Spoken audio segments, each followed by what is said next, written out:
It's time for another Essential Cruise Tip with cruise expert and author Gary Bembridge. For more, visit essentialcruisetips.com.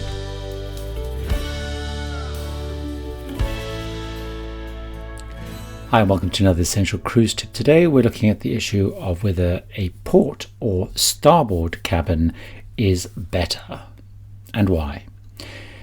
Let me first of all explain what port and starboard is for those of you who don't know. So basically if you're standing on a ship and you're looking towards the front of the ship, i.e. the bow of the ship, i.e. the pointy end, everything on the left hand side is port and everything on the right hand side is starboard. It's quite a complicated story around how they got their name, all to do with where the steering oar was on old ships and stuff, but in reality you don't need to know that. What you need to know is port is left, starboard is right. And if you want to remember, I do it very simply. Left is 4 letters, port is 4 letters. That's basically how I remember it.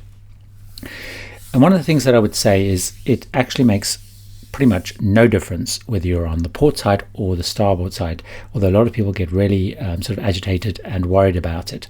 But I'll give you a couple of exceptions where that may be true, but overall it doesn't make any difference.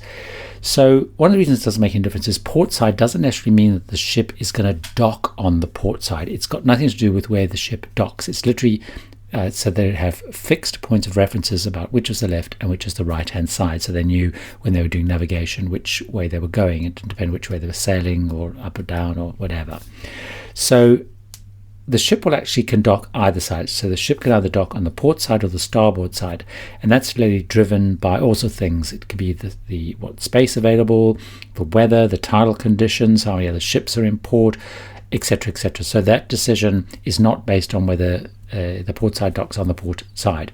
So you sometimes, if you're on a cruise and you're on the port side, you might find some ports you're facing the port, other times you're not. It really doesn't make any difference.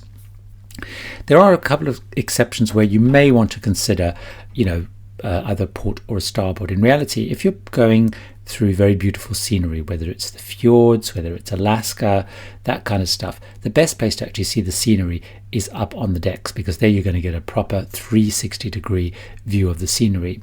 So that's really the place to be. So it doesn't really matter which side of the ship you're on, because when you're in beautiful territory like that, you want to be up on the deck. So when does it make a difference? Now, if you're actually cruising one way, so for example, if you're going up, say the coast of Norway, and you're going on a Hurtigruten ship, which is basically taking you all the way up the coast of Norway, you might say there you want to be on the starboard side, because for the whole time on your cruise, the land is going to be on the right-hand side, and you may want to get the scenery. And of course, if you're coming back down the coast of Norway, you may want to be on the port side, because the land is going to be on the side that you're on the whole time. Another thing that often people do, and I know that certainly on the Queen Mary 2, which sails into New York, is when people are booking from Southampton to New York, they often prefer to book a port side cabin, and they sell out quicker apparently. And the reason is as you come sailing into New York, the Statue of Liberty will be on the left hand side, the port side, and the opposite's true when you leave. So when you're leaving, the Statue of Liberty is on the right hand side or the starboard side. So many people want to be on that side.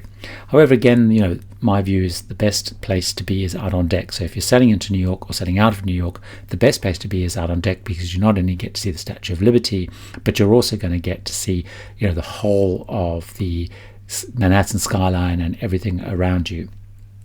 So really it doesn't make a big difference between port and starboard, and the cabins are the same, and it's really about finding the right cabin in the right location. So I would actually spend much more time on making sure that if you're worried about seasickness, you're in the middle of the ship, you're making sure that you don't have public areas above you or below you to avoid noise. That's much more important than whether you have a port cabin or a starboard cabin.